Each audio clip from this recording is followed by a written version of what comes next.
એક છોકરો સપના સાથે અમદાવાદમાં ભણવા આવે છે. માઇકા જેવી ઇન્સ્ટિટ્યૂટમાં એડમિશન લે છે. એ રસ્તા પર જતો હોય છે, રોડ રેજનો શિકાર બને છે.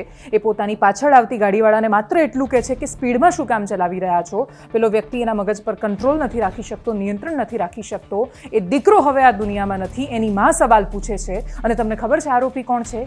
એ આ રાજ્યનો પોલીસ કર્મચારી હતો. નમસ્કાર, આપની સાથે હું દેવાંશી.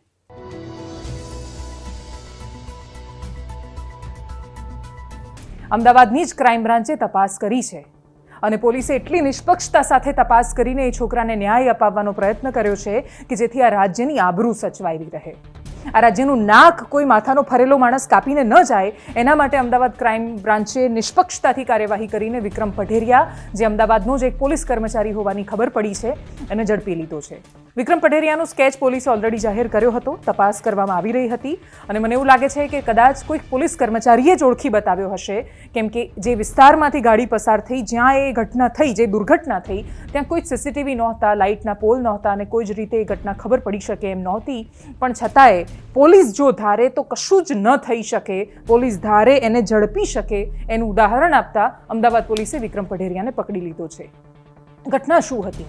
એ બાપનું ક્રંદન જો તમે સાંભળ્યું હોય, હું આજે જ સવારે ભાસ્કરનો અહેવાલ વાંચી રહી હતી, એમાં એ મા બાપે કહ્યું કે મા એવું કહી રહી હતી કે એને ગમે તેટલો એવો ગુસ્સો આવ્યો તો એણે દંડાથી મારવો હતો, એને એવી રીતે મારવો હતો કે સારવાર પછી હું ક્યારેક મારા છોકરાને જોઈ તો શકું. પિતાએ કહ્યું કે 2 વર્ષ પહેલાં ખૂબ વધારે સપના સાથે દીકરાને મૂકવા માટે આવ્યો હતો. અમદાવાદ શહેરમાં ઘરે પાછો એનો મૃતદેહ આવ્યો છે. મા બાપ જ્યારે આવું કલ્પાંત કરે ત્યારે રાજ્યને પણ દુઃખ થાય છે.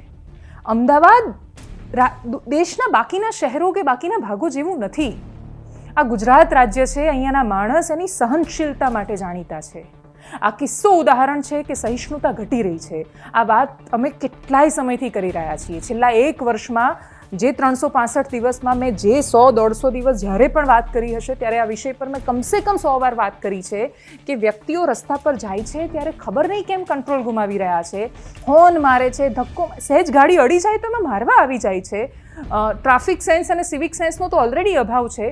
સહિષ્ણુતાનો અભાવ કેમ? જે સૌથી ઉમદા પ્રોફેશન છે, જે સારામાં સારા વ્યવસાયો છે, ત્યાં આવું થઈ રહ્યું છે. આનાથી દુર્ભાગ્યપૂર્ણ આપણા રાજ્ય માટે કોઈ ઘટના નહોતી, અમદાવાદ માટે પણ નહોતી. અને સૌથી સુંદર વાત એ હતી કે અમદાવાદમાં વિક્રમ પઢેરિયા નામના એક પોલીસ કર્મચારીની એક બાજુ આપણે બર્બરતા અને નિર્દયતા જોઈ કે એણે એક યુવાનને રસ્તા પર જીવતો ન છોડ્યો, તો બીજી બાજુ એ જેનો 13 વર્ષનો દીકરો છે, એક માં કે જે જોઈ નથી શકતી રસ્તા પર પડેલું લોહી અને છતાં એ મદદ કરે છે, કેમ કે એણે કહ્યું કે મારા 13 વર્ષના દીકરાએ કહ્યું હતું કે મમ્મી મદદ કરવી જોઈએ. એ માનવતાની તસવીર છે. અને એટલે જ આપણું શહેર એ છે, એ 13 વર્ષના દીકરાની માં, એ અમદાવાદની ઓળખ છે, નહીં કે આ વિક્રમ પઢેરિયા. અમદાવાદ પોલીસને અભિનંદન, કેમ કે એમની અંદર જ છુપાયેલા એક સાયકોને એમણે શોધીને કાઢ્યો છે અને એની સામે કાર્યવાહી કરશે. દંડાત્મક પગલાં તો જે લેવાવાના છે એ લેવાશે જ. અપેક્ષા માત્ર એટલી જ કે કોઈ પણ આ રીતે રસ્તા પર ન મરે. તમારી અંદર ધીરજ નથી રહી ને સહિષ્ણુતા નથી રહી, એનો ભોગ કોઈનો એકનો એક લાડકવાયો શું કામ બને? નમસ્કાર.